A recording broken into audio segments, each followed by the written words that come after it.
അപ്പോൾ പൂർണ്ണമായും ഇതിൽ ഇൻവോൾവ്ഡ് ആയിട്ടുള്ള ആളുകൾ മാത്രമേ നമ്മൾ ഇതിനകത്തേക്ക് കൊണ്ടുവരുള്ളൂ തെളിവുകളുടെ അടിസ്ഥാനത്തിൽ. കൂടുതൽ വിവരങ്ങളൊന്നും ഇപ്പോൾ വെളിപ്പെടുത്താൻ പാകമല്ല എന്നുള്ള കാര്യം ഒന്നറിയുക.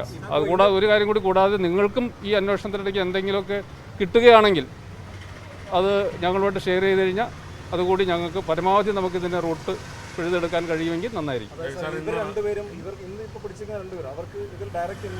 അവർക്ക് ഉണ്ട്, കാരണം ഇത് സപ്ലൈ ചെയ്തവരാണെന്നാണ് നമുക്ക് പ്രഥമദർശി കിട്ടിയിട്ടുള്ളത്. അവരും അഡ്മിറ്റ് ചെയ്യുന്ന കാര്യമാണ്.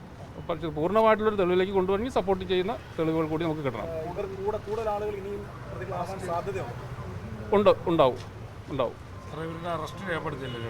രണ്ടുപേരുടെ നമ്മൾ അറസ്റ്റ് രേഖപ്പെടുത്തുന്നുണ്ട്.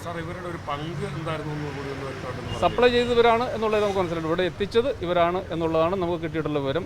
അത് നമ്മൾ പൂർണ്ണമായിട്ടും വിശ്വാസത്തിലെടുക്കണമെങ്കിൽ നമുക്കത് തെളിവുകൾ കൊണ്ടുവരണം.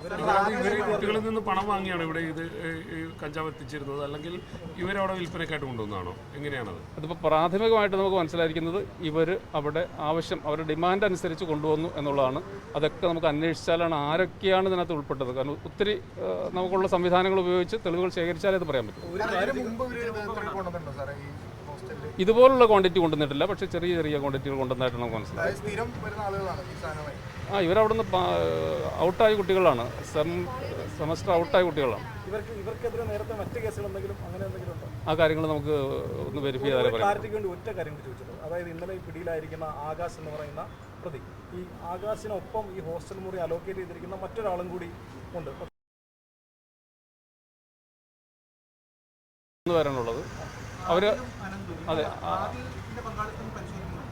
രണ്ടുപേരുടെയും പരിശോധിക്കുക. കാരണം ഇല്ലായിരുന്നു അവർ അവകാശപ്പെടുന്നു. നമ്മൾ ചെല്ലുമ്പോഴും നമ്മളോട് കണ്ടിട്ടില്ല. അപ്പോൾ അതുകൊണ്ട് അവരുടെ പങ്ക് കൃത്യമായിട്ട് നമ്മൾ അന്വേഷിച്ച് വെളിവായിൽ മാത്രം അതിനകത്ത് ചേർക്കും. അവർക്ക് ഏതെങ്കിലും തരത്തിലുള്ള പങ്കുള്ളതായിട്ട് ഈ ഘട്ടം വരെ മനസ്സിലായിട്ടുണ്ടോ? ഇതുവരെ നമുക്കതിനെ സപ്പോർട്ട് ചെയ്യുന്ന എവിഡൻസ് ഒന്നും കിട്ടിയിട്ടില്ല. അത് എന്തെങ്കിലും അങ്ങനെ കിട്ടി കഴിയും. കാരണം നമ്മുടെ സംവിധാനങ്ങൾ ഉപയോഗിച്ച് നമുക്കിപ്പോൾ ഒത്തിരി തെളിവുകൾ ശേഖരിക്കാൻ കഴിയും. അങ്ങനെ കിട്ടിയാൽ അതിനകത്ത് ഉൾപ്പെടും. ആകാശിനെ കസ്റ്റഡിയിൽ നിന്ന് എന്നത്തേക്കായിരിക്കും ആവശ്യപ്പെടുക? അങ്ങനെ അത് കിട്ടുന്ന തെളിവുകളുടെ അടിസ്ഥാനത്തിൽ കുറച്ചുകൂടി എവിഡൻസ് നമുക്ക് കിട്ടുന്ന അടിസ്ഥാനത്തിൽ നമ്മൾ